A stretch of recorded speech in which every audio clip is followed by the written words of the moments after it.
Hello everybody and welcome to Forever Rugby on Forever Sports for today's official preview between the Springboks and the Lions in the third and final test. Can the Springboks make history? I mean, we're talking about one of the most sort of defining potential couple of months really in Springbok history, and we were talking about this last night on our show, the fact that if the Springboks can go and beat the Lions this weekend, they could then be going into the Rugby Championship with the chance to try and establish themselves as one of the, if not the greatest Springbok side of all times, who could have potentially won a Rugby Championship, a Rugby World Cup, a Lions Series, all within 2 years, and had the chance to then go and win maybe a back-to-back Rugby Championship as well. So it really is a very, very interesting time for the Springboks. But in terms of this match, that's what we're going to focus on, looking at some matchups and stuff like that, seeing how each side are looking and what we might sort of see in terms of the way they play. But before we look at the teams, please do smash a like on the video and subscribe to the channel if you're new. We will be live for this match, so turn your notifications on so you get a little notification if you do, when we do go live. And we'll start with the Springbok side, who a couple of changes, and what I think is going to be quite interesting is Kobus Reinach has got a massive role to play this weekend. No Faf de Klerk, and I think we'll miss him the most on defense as opposed to on the attack. But what Kobus Reinach needs to do, and what will be interesting in terms of what we do, is he's someone that likes to play quite quickly. He's somebody that likes to speed up the game. He's a very quick individual himself, so likes to snipe.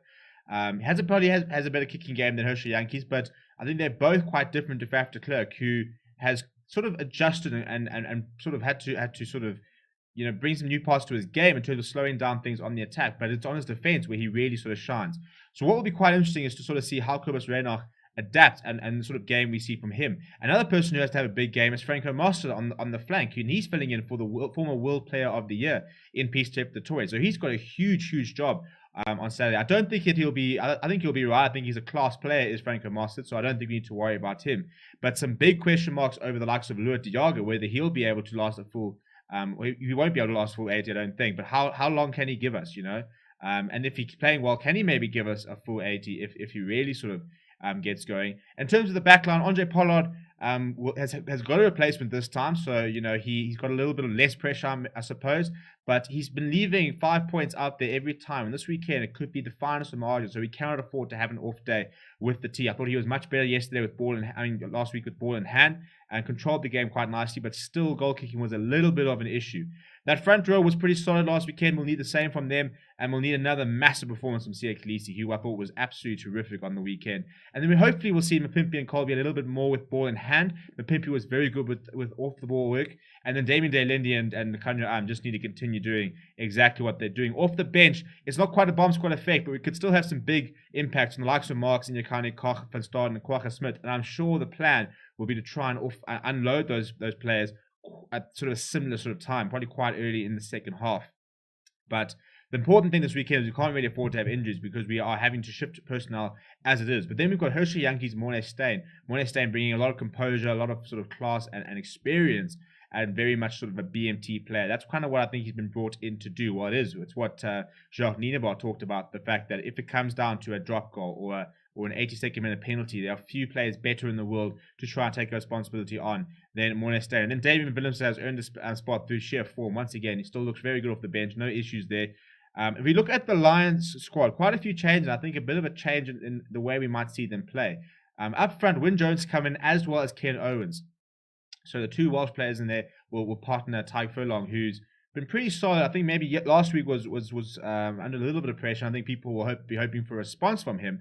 But Maury Toja, Alan Wyn Jones have been pretty solid. A couple of people calling for Ian Henderson, who actually won't get a test cap this tour. But Adam Beard is on the bench, which is quite an interesting call. Then your Courtney Laws, Tom Carrier, Jack Conan. They've been quite steady in that loose trio. They haven't changed too much. Courtney Laws was quite quiet last weekend compared to the performance he had in the first test. A bit similar to Tom Carrier. I also thought was quite quiet last weekend. Jack Conan is very consistent. And then Ali Price is back with Dan Bigger. And what I think we will see is probably see a lot more sort of running from the getting the ball to the Lions' backs. Josh Adams compared to Anthony Watson is much more of an attacking threat than he is a defensive threat. Bundy Aki, we're trying to counter that Damien Day-Lindy power with raw power of their own. And then Liam Williams, a superb player under the high ball. So quite a few different sort of nuances in that backline, which I think for me would show that I think they will still go to the kicking game. So I think Ali Price showed that he can do that.